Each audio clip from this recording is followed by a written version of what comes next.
Welcome to the Maria Liberati Show, where food meets art, travel, and life. So what does food mean to you? Well, March is International Women's Month, and March 8th is actually International Women's Day. But all month, we will try to celebrate special women, and here's some really fascinating facts to celebrate Women's History Month. And the first one is the origin of Women's History Month. So if you didn't know where this started, it began as a week-long celebration in Sonoma, California in 1978. And by 1987, it was officially expanded to a month-long observance. Now that's for Women's History Month in the United States, but International Women's Day is celebrated on March 8th. It has its roots dating back to 1911 and honors the economic, political, and social achievements of women worldwide. And it's really a big holiday in Europe. More so than in the United States. I think they pay more attention to it. But anyway, it is celebrated in the United States also. And Wyoming was the first U.S. territory to grant women the right to vote in 1869. And it was Nellie Taylor Ross who became the first female governor in the U.S. in 1924. And the theme for 2025, this year's theme, is Moving Forward Together. It celebrates women who have dedicated their lives to education, mentorship, and leadership. And the Equal Pay Act of 1963 was the first federal legislation to prohibit sex-based wage discrimination. So there you have it. There are some facts for Women's History Month and International Women's Day. And I will be giving you a recipe for a mimosa cake, which is used to celebrate International Women's Day on March 8th. In Italy. So the mimosa cake is used to celebrate International Women's Day in Italy, and it's because the mimosa flower is known for its vibrant color. It represents vitality, warmth, joy, and wisdom, which are all the qualities we admire in women. And before I give the recipe, here are some inspirational quotes from women besides my mother, grandmother, and aunts who always inspired me. And please share your favorite quotes from a woman that inspired you. You can hashtag it, The Maria Liberati Show, and we'll try to share it either on the podcast or on social media or the blog at themarialiberatishow.com. So my mom, Anna Liberati, always said, work hard at what you do and people will be drawn to your achievements and accolades will come. Mother Teresa, who was a philanthropist and a charity worker, said, not all of us can do great things, but we can do small things with great love. Let's see, and Arianna Huffington, who is the chief editor of Huffington Post, or editor-in-chief of Huffington Post, said, we need to accept that we won't always make the right decisions, that we'll screw up royally sometimes, understanding that failure is not the opposite of success. It's actually part of success. And every time I whip up this mimosa cake, the aroma of the Italian cream instantly transports me back to childhood. It's like stepping into our warm kitchen filled with a joyful chaos of baking with the women who shaped me. My mom, my grandmother, my aunts, my cousins. There was always laughter, flour-dusted faces, and the sweet anticipation of getting to lick the creamy goodness off the long lemon peels.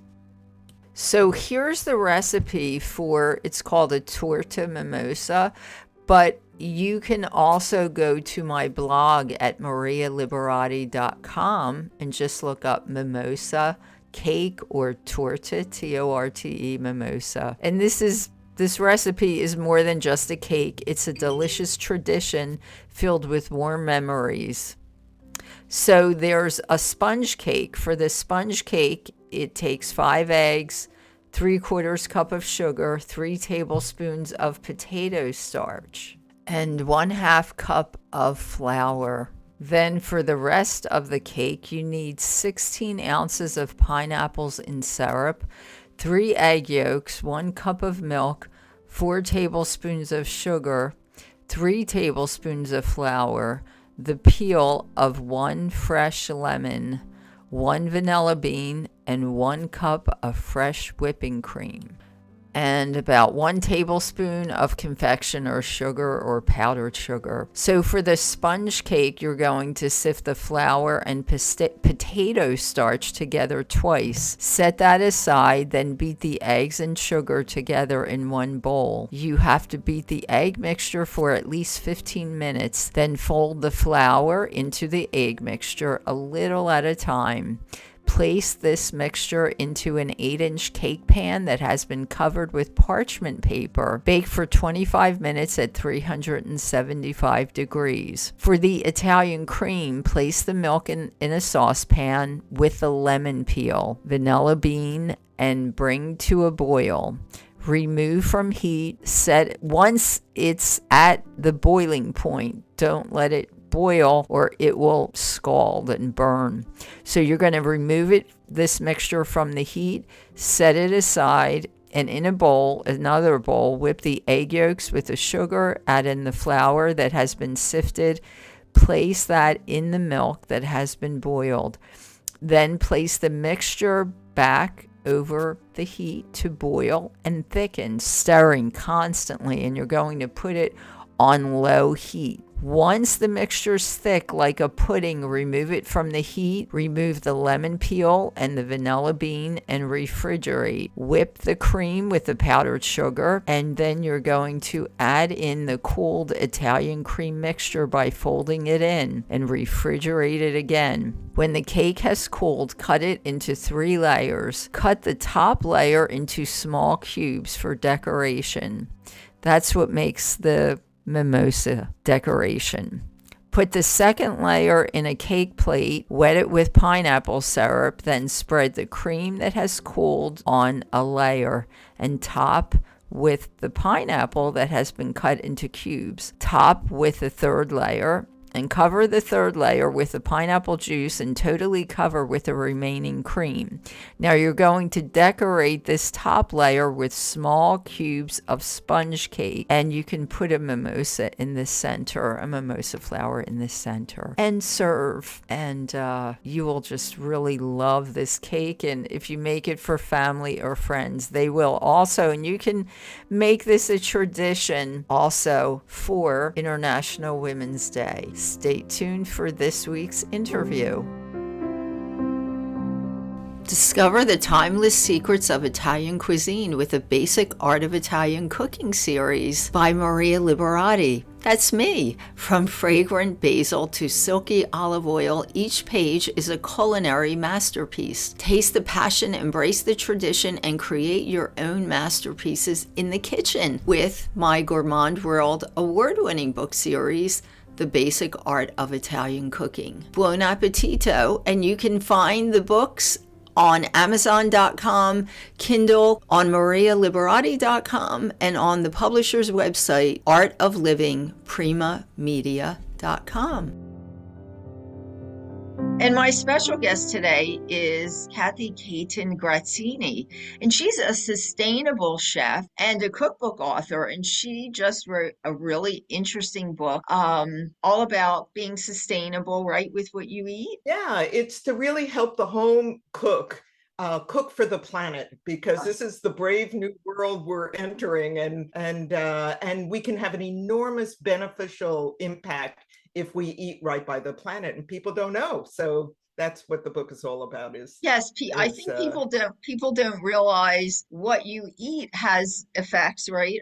Has an effect on the planet. So do you have recipes in your book? I'm sure has recipes, correct? Oh yeah, this is a cookbook, so there are over 100 recipes. very low carbon emitting, so super healthy for the planet.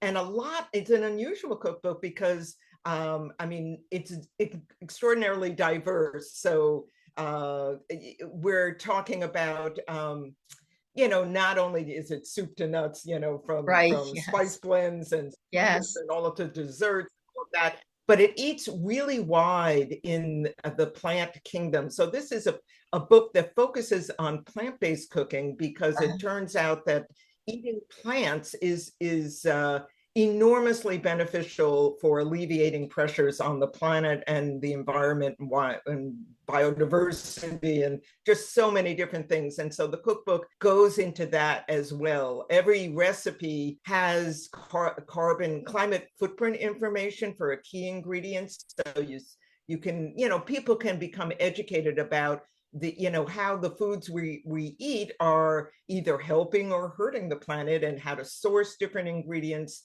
and so forth. So it's an unusual cookbook, I'd say. Yeah, that sounds great. It sounds great as like even a family project, if you want to teach your kids about eating sustainably also, to do that, to go over the cookbook with the kids and maybe, teach them what ingredients, go shopping for sustainable ingredients, that type of thing. So what I guess I would ask you, so we're during the holidays now, any special like recipes that you have in there? Like, give us an idea of what type of recipes you have that would be sustainable, maybe something that could be Yeah, something for the yeah. holidays. Well, it's a really fun cookbook because it's also global in focus. So we can, to introduce people to some ingredients that we'll be getting to know and love more as we go forward, but maybe yet not so familiar for the American home cook. So there are recipes from all, many, many different countries, from Japan and India and Morocco and Mexico and Denmark. And, it really Oh, spans the wow. Oh, globe in that's terms of, great. Yes. yeah, it's really fun. And it's interesting because a lot of the ingredients are easy to access. I mean, everything is so easily available, even if it's not, most things are just in your grocery store, but some spices and spice blends or some legumes or whole grains may not be, although more and more they are. But getting to know your millets and your amaranth, and some different grains and legumes that may not be as familiar but easy to access and Hmm. so delicious. So back to your question for the holidays, there are Yes. so many delicious soups, and starters and party foods. I have a whole chapter on finger foods and party foods, and that's always great to kick off any kind of Yes. party. But Yes. when we think about the winter holidays in particular, I have one fun recipe, lovely, with small Lodi squashes, little baby winter squashes that are stuffed in different ways. Uh-huh. Makes a really beautifully, just very colorful and beautiful presentation. So Hmm. one filling is with um, spinach cooked in a particular way that's very flavorful and exciting. I cook with a lot of seasonings, so it's not always spicy, although some things are, but there's so many health benefits also that come from using herbs and spices, and people are not that familiar with it. So I try to demystify that as well. And then there are a bunch of desserts that are, just really fun to play with. But there are torts and wonderful, just party foods. In fact, I have a whole chapter called Celebrations just for that reason, so people can take a peek into that and see what kind of exciting Yes. dishes they may So want to put tell on us, you their. mentioned that, yes, I didn't mean to interrupt you. I was going to say, you mentioned that there are some ingredients that we may not be that aware of now, um, but will be, I guess, for the future and things. Which, tell us about some ingredients that not everybody may know of. So, our food systems right now are, people don't realize it, but they are aware of what things are costing in the stores. Yes. And this is going to be a challenge to all of us going forward, because the food systems in this country and globally are under a tremendous amount of pressure with the warming climate, which is, continuing to warm as we're burning fossil fuels, and it's breaking records, every year for the past 10 years now. So we are finding that for example, 90% of the cereal grains that Americans eat, in fact, that globally that we eat, are 3 species, and all 3 of them are going to be already under pressure and struggling with climate change, whether it's corn, rice, and wheat, and there's so many other grains that are very climate resilient, like teff, which is a wonderful, something yes. African and Indian. Mm-hmm. Teff is used a lot in Ethiopian cooking, Mm-hmm. but it's delicious. You can do so many things with it. Or Yes. amaranth, as I mentioned before, super healthy grains, or sorghum is another one that comes to mind. But, Mm-hmm. and those are, different millets. There are a bunch of different millets that you'll find if you shopped in a South Asian grocery, but most Mm-hmm. Americans are not aware of it. We just, if Yes. we know anything about millet, it's common millet, which is wonderful, but it's just one of many. Those just top of mind are really climate friendly. Yes. They can Yes. grow in poor soils. They can grow under tremendous heat, or even with flooding. They're just very adaptable and resilient. Adaptable. And Yes. Yeah, that's so, great. I know some of those grains you just mentioned, the teff and the millet and sorghum.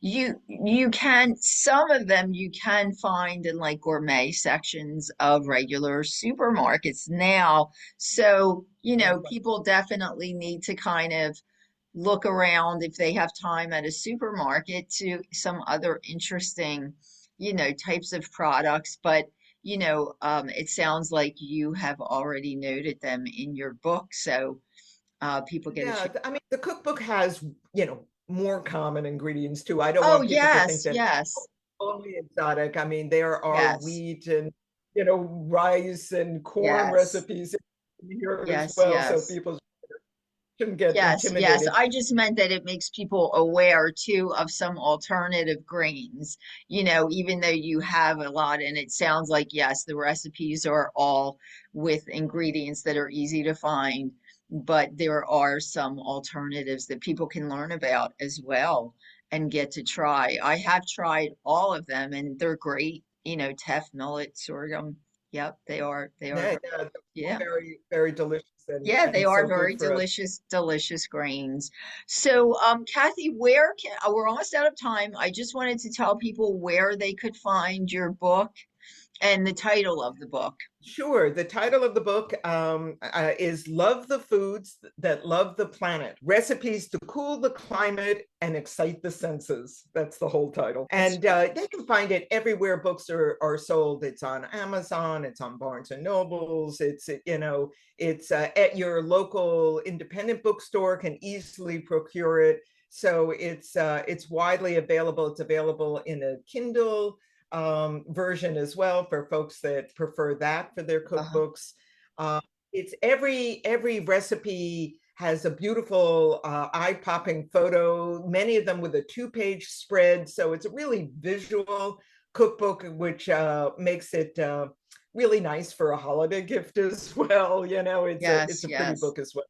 yes. So here's the cover. I know that Oh, yeah, that's a we're not. beautiful cover. And yes, it does. It makes definitely a great holiday gift. Great. Kathy, thank you so much for being here and much success with the book. Thank you so much, Maria. I really appreciate it. Enjoyed Okay. talking to you. Yes, you too. Thank you. Join me on a mouth-watering journey through Italy with my Gourmand World award-winning book series, The Basic Art of Italian Cooking, which brings you authentic recipes, heartwarming stories, and a dash of Mediterranean magic. Whether you're a seasoned chef or a beginner, these books will awaken your inner food artist. Get ready to say ciao to delicious adventures. And you can find the Gourmand World award-winning book series, The Basic Art of Italian Cooking, at Amazon.com on Kindle and on marialiberati.com and the publisher's website, artoflivingprimamedia.com. Thanks for listening to the Maria Liberati Show, and thanks, as always, to my producer, Britton Roselle, and this week's special guest. And don't forget, if you get to make that torta mimosa that I shared to celebrate International Women's Day on March 8th, or Women's History Month, please take a picture, share it on social media. If you hashtag the Maria Liberati Show, we will try to share it as well. And as always, you can find me at marialiberati.com, the marialiberatishowcom, on Instagram at Maria Liberati, on Facebook at Chef Maria Liberati, on Pinterest at Maria Liberati, on Twitter or X at Maria Liberati, on Pinterest. I did mention Pinterest. On Vimeo, you can find me at Maria Liberati, and on YouTube, you can find all the podcasts and some of my other shows on the Maria Liberati Show channel on YouTube. So just look up the Maria Liberati Show on YouTube. And you can also find the Basic Art of Italian Cooking by Maria Liberati Show at the Binge Networks. You can just look up the Maria Liberati Show. Or actually, on the Binge Networks, you can look up the Maria Liberati Show, but you can also look up the Basic Art of Italian Cooking by Maria Liberati. And you can also find my Gourmand World award-winning book series, The Basic Art of Italian Cooking. There's about 10 in the series. You can find them all at artoflivingprimamedia.com. And let's see, you can find the books on Amazon, on Barnes & Noble, on Kindle, and anywhere books are sold. And if you have a problem locating them, you can just email us at info@marialiberati.com. And until next time, peace, love, and pasta.